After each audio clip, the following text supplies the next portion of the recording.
Thank you. Thank you. Thank you very much.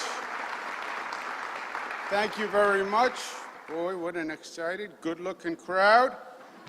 It is my pleasure to be here. First to Marsha Gordon, who is, as you know, been a great, great advocate for Westchester. She fights the fight, and she wins, and she's always there. Westchester couldn't have a better advocate. Let's give her a big round of applause.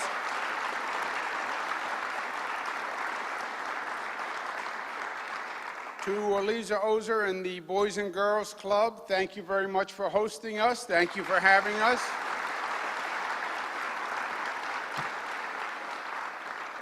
Let me clear up one thing before my friends in the press speculate. I happen to live right down the block, okay? I don't want them to think, oh, look at the governor. Friday afternoon, he scheduled an event right down the block from his house, and then he's going to go home. I'm going back to the office in New York City after this event, and then I will be going home. I want to thank the people of Mount Kisco. It's been about 20 years since I first moved to Mount Kisco. I raised 3 beautiful girls here. A more delightful community, a more welcoming community, a kinder community you couldn't have. You know, when you have a governor in your community, it brings a certain number of liabilities. You know, those protests are tough on everybody, clogged traffic. But I want to thank you very much for the kindness that you've shown me over these years. To County Executive George Latimer, a great friend doing a great job. Let's give him a round of applause.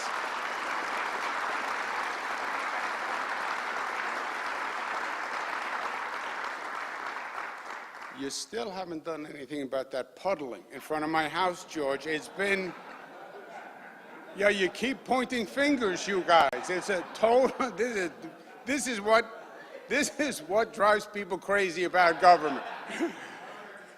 Yeah, State Road, see? And it goes on. We've had this conversation for the past 3 years now.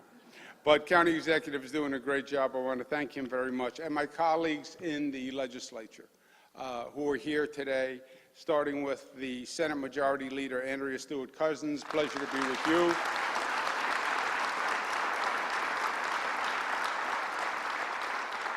We have Senator Shelley Mayer, who's with us.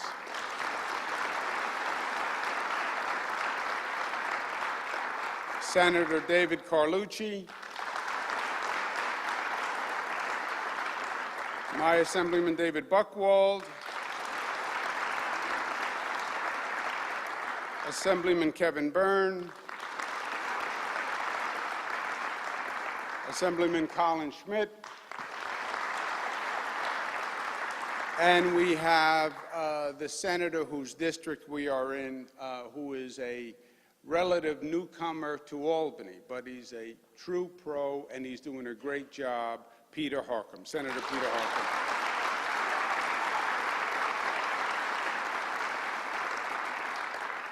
Let me give you, if I can, an update on where we are in Albany, because this is an important year.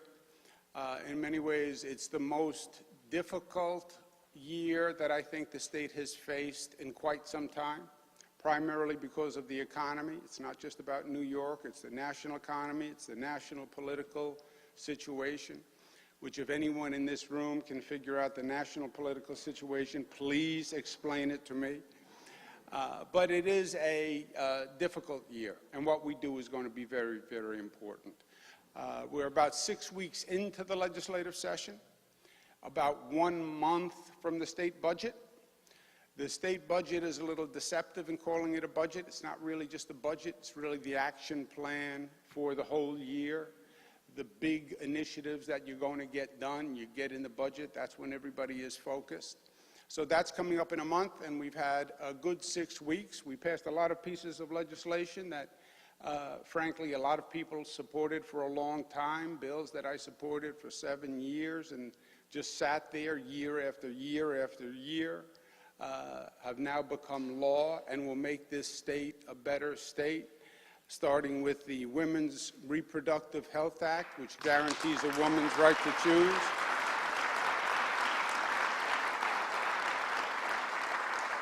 the Child's Victim Act. We have a new Voting Rights Act.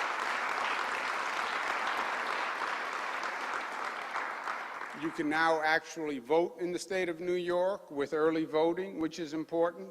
So we're excited about that.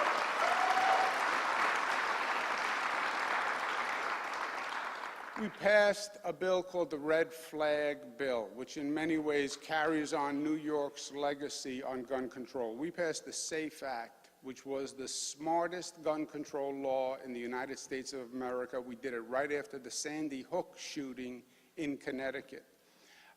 And it has made New York safer. We're the third safest big state.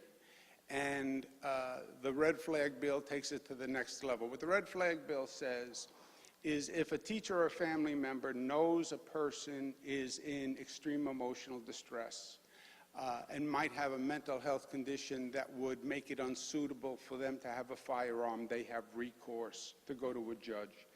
Half of the school shootings, afterwards the teachers said, we knew something was wrong, but there was nothing that we can do. Now in New York State, there's something that can be done. Teachers have a resource, and it's not giving teachers a gun to shoot. It's giving teachers the law to do justice. So congratulations to all of them.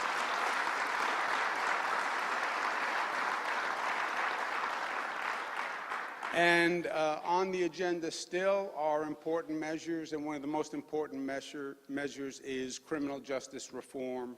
There is a racial and economic bias in our criminal justice system. That is a fact. And we have to pass criminal justice reform, and we have to get it done this year. And I'm looking forward to that. That's long overdue.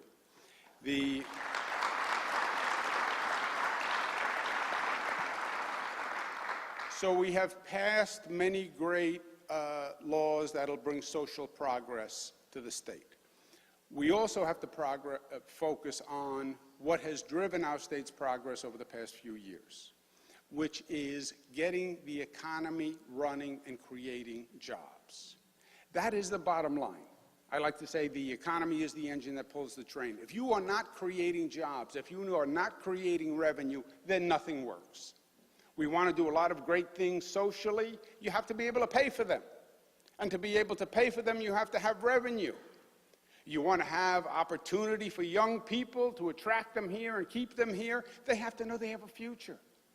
And they have to know that the opportunity lies here for them, and there are jobs. And that's about getting the private sector up and running and strong, and having government work intelligently with the private sector to keep that economy going. And in our case, the proof is in the pudding. The best thing that we have done over the past 7 years, today New York State has the highest number of private sector jobs in the history of the state of New York, 8.2 million jobs.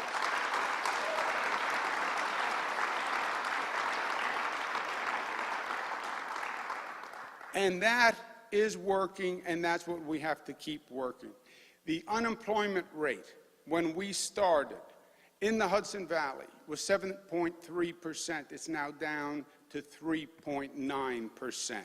So people are working. Now, how did we do it? Two ways.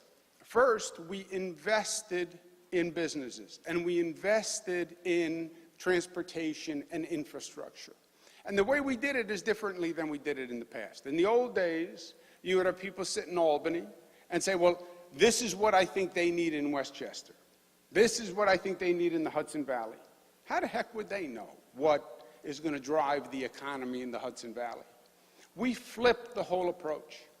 And we went to the local business community, and we said, you know what? You come up with a business plan, working with academics, working with the local elected officials. You come up with a business plan on how to drive the economy in your region, and we will invest in your plan. Because every region of the state is different. There is no one-size-fits-all. You want to grow the economy in Buffalo, that's one plan. You want to grow the economy in the North Country, where they have tourism, and Whiteface Mountain, that's something else. You want to grow the economy on Long Island, where they have beaches, and they have a lot of tourism, and they have great research facilities, that's another plan. And we allowed those regions to come up with individual plans, and then we said, we will invest in your plan. So Westchester County, Hudson Valley, what did they say? We want to build Stewart Airport up because we think it can be a great economic engine if we build that airport up, and that's what we're doing. We want to attract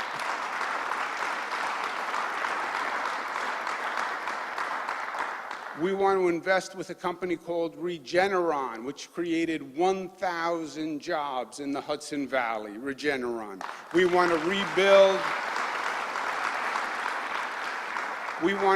rebuild the Woodbury Transit Hub, which has been a great success if you can get there. We have to redo that transit hub and redo those roads. We invested in PepsiCo, which is a major employer for us. Resorts World in the Hudson Valley that brought jobs to a place that hadn't seen real economic development in decades. So step one is invest with local businesses. Step two is you have to reduce taxes and keep taxes low. Now, there are going to be Republicans in the room that say, how can he say that? He's a Democrat. Democrats can count, I want you to know. Some Republicans think that genetically Democrats are incapable of counting. No, there are Democrats who can count. And this is a very competitive environment. And we have to keep our taxes low to grow our businesses because they have choices. They can leave. These businesses are no longer big factories that are cemented into the foundation. They're different. They can pick up their laptop and they can move away. They're mobile. They can move quickly. And every state is in competition with every other state for jobs. Every day, I'll get 3 or 4 phone calls from a company that says, you know what, North Carolina just called me up. Florida just called me up. Georgia just called me up. And they said, if I move my business there, they will give me X, Y, and Z. Every time we're trying to recruit a business to New York, we're competing with other states. We just went through the Amazon competition. That is nothing new. It was just louder and more public. Amazon was offering 25,000 jobs, largest economic development competition in the history of economic development competitions. You don't get 25,000 jobs. That's enough for a small city. But Amazon just put it up on the big screen and said, okay, everybody bid for our jobs. 234 states and cities bid for their jobs. And you had to put together an economic package that made your site the most attractive. Amazon did it bigger and louder, but we do it every day. And our taxes are an issue.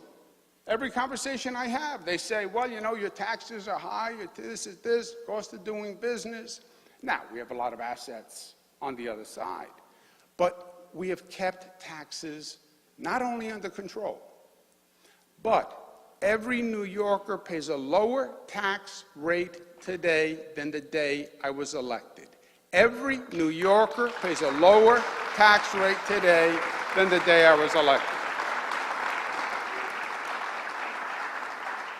And the reason this is even more critical is because something else has happened. There's an intervening circumstance.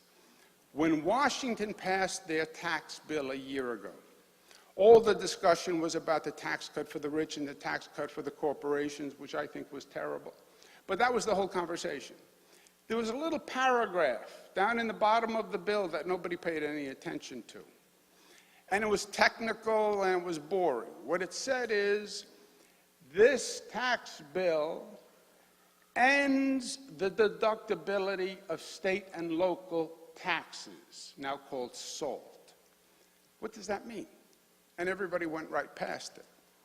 What it means is an economic missile has been launched at the state of New York by Washington. That's what it means.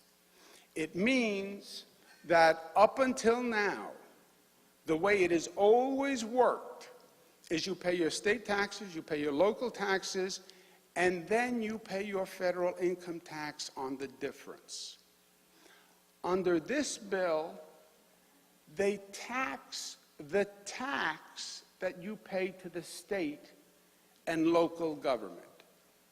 You pay federal tax on the tax you pay. It's literally a double tax.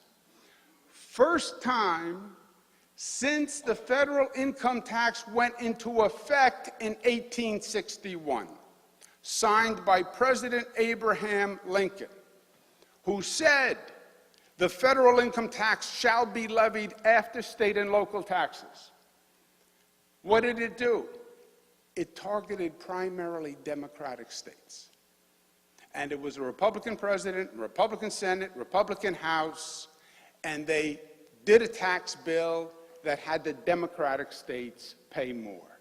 It's wholly unfair. There are 50 states. Of the 50 states, 10 states give more money to the federal government than they receive. 40 take more than they give. 10 give, 40 take. Guess what state is the #1 giver?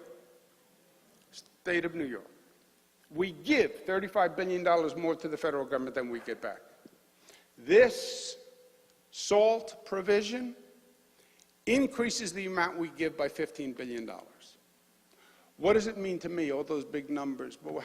What does it mean for a homeowner? What it means for a homeowner is this.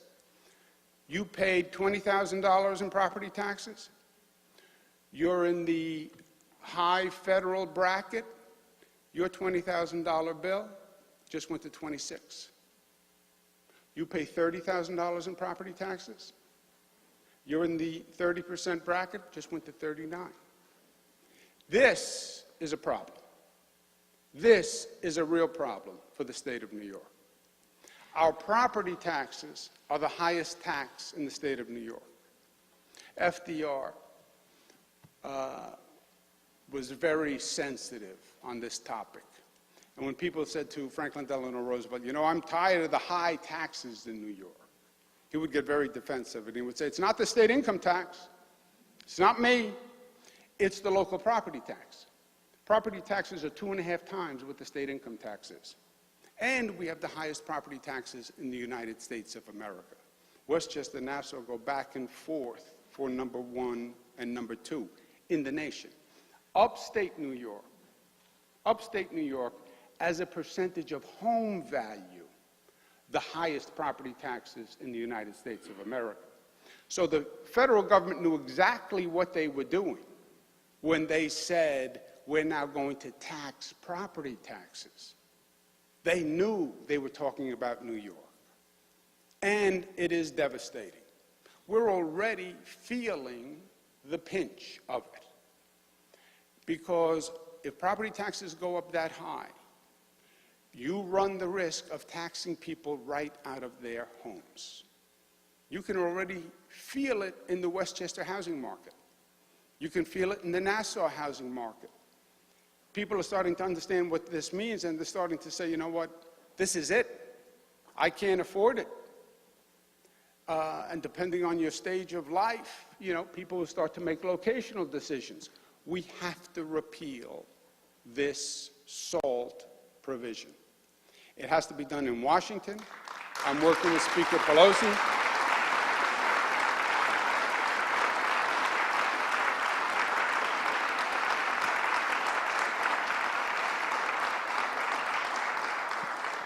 I'm working with Speaker Nancy Pelosi. I'm working with our congressional delegation. I was just with Congressman Joe Morelli. I've spoken to Congresswoman Nita Lowey, Elliot Engel. They are all focused on this because it was wrong, it was unfair, it was political. I believe it was unconstitutional. We sued them, but it is extraordinarily dangerous for the state of New York. With that in mind, I want to make sure we reassure New Yorkers this year that we are going to be respectful and responsible when it comes to taxes. So, we have a property tax cap that is now in place that limits property tax increases to 2%. The property taxes were going up 5, 6, 7, 8% a year in some places. And literally, we were pushing people out of their homes. You had many people who their tax bill was higher than their mortgage payment. We passed a property tax cap that said your taxes can't go up more than 2%. We have had about 98% compliance with it. It has saved the state taxpayers $25 billion. It's saved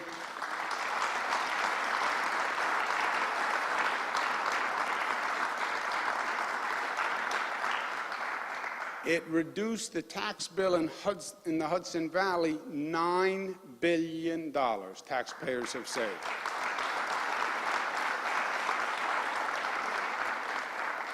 So it makes a real difference. And by the way, local governments, which were not crazy about the idea when we first talked about it, because it does require fiscal restraint by the local governments.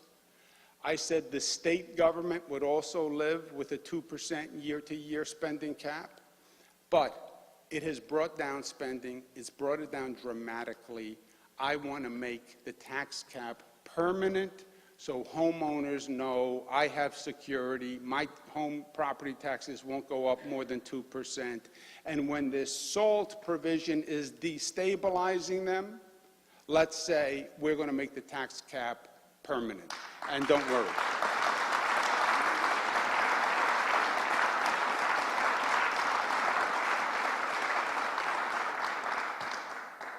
I started by saying everybody's taxes are lower.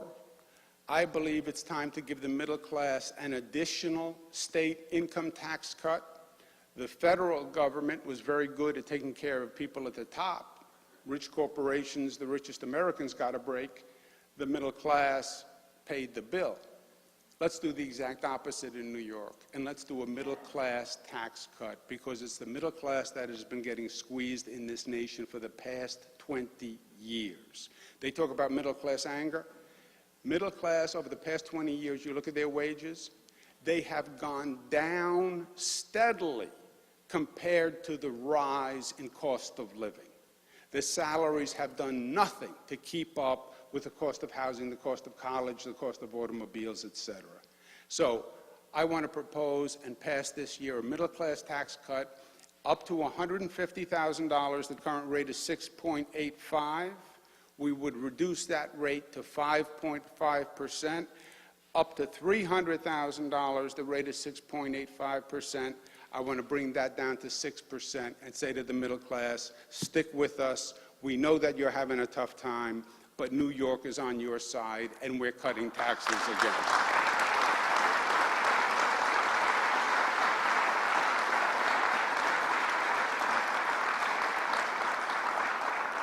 So we have great social policy that we passed, and we're now going to focus on an economic agenda. We are going to fight SALT. I'm going to go all across this country. I'm going to meet with every governor. I'm going to get them all rallied for support. I'm going to work with the congressional delegation from other states. We're going to right this wrong, and we'll repeal SALT. We have to pass a permanent property tax cap to give homeowners comfort, and we have to pass a middle-class tax cut to show New Yorkers we're on their side. I believe those are essential.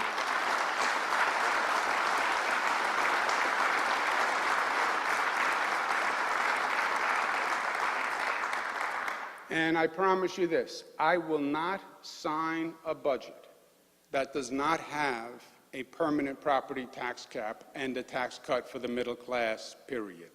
This year,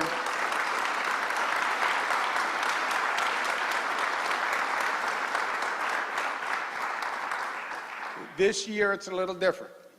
I take great pride in saying that all of the budgets I have done have been on time.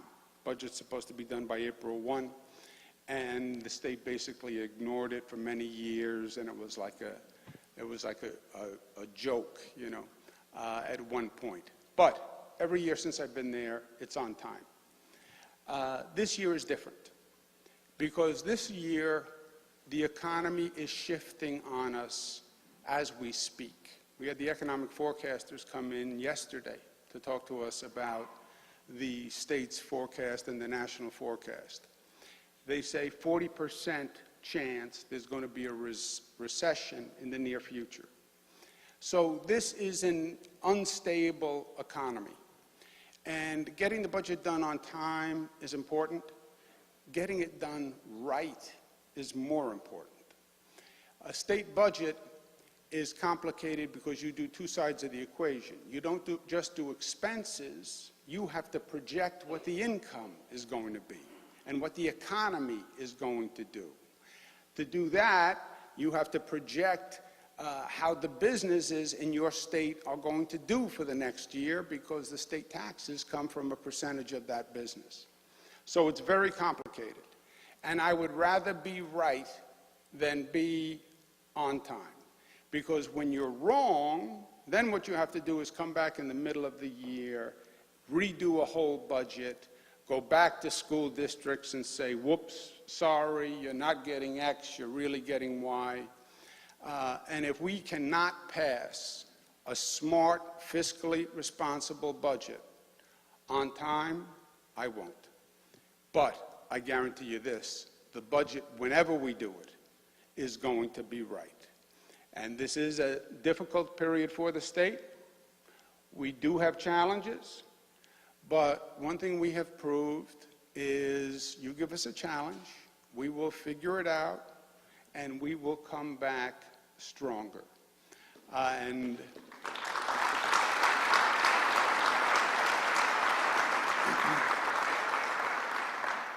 you, and to the young people who are here today, you have a beautiful monument that says that. And there is a bridge that is now a new bridge. And there was an old bridge, which was called the Tappan Zee Bridge. And the Tappan Zee Bridge, for 20 years, they talked about how the Tappan Zee Bridge had to be taken down, and it was dangerous, and it was falling. And the Tappan Zee Bridge, by the way, traumatized multiple generations and gave them fear of driving over a bridge. Do you remember those plates that used to be on the Tappan Zee Bridge?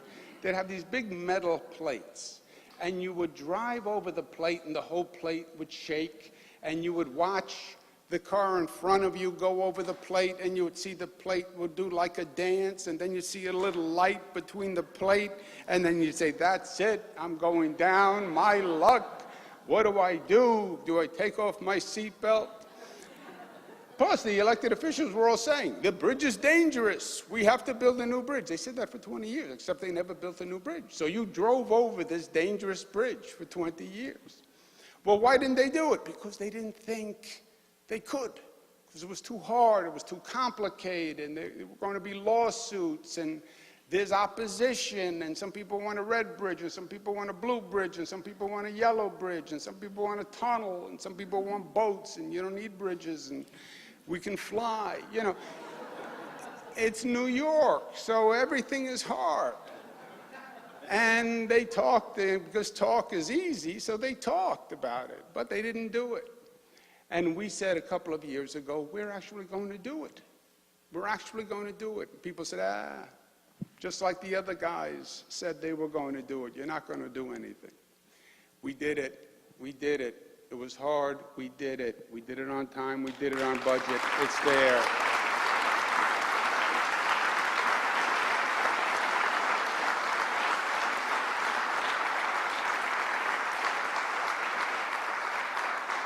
Marsha Gordon, Ross Pepe, a lot of people came together and we got it done. This is going to be a challenging year. Oh, and it's not always easy, and you run into things that are obstacles. Thinking of FDR. FDR had a beautiful, optimistic view in life where he used to say, look, try it. Maybe it doesn't work. And then you come back and you try something else. not to be afraid of failure. Yes, things will happen along the way, but you overcome them. We build a new bridge. The old bridge is in such bad shape that when they go to take it apart, it starts to collapse and becomes unstable. Well, whoever figured of that? So now what do? We'll figure it out. Blew up the old bridge, fell in the water, we picked it up. Things will come up, and we will have challenges, but we're New Yorkers and we overcome them. This year is challenging, but we will overcome it, and we will be the stronger for it, and we will do it together, and I need your help to make it happen. Thank you, and God bless you.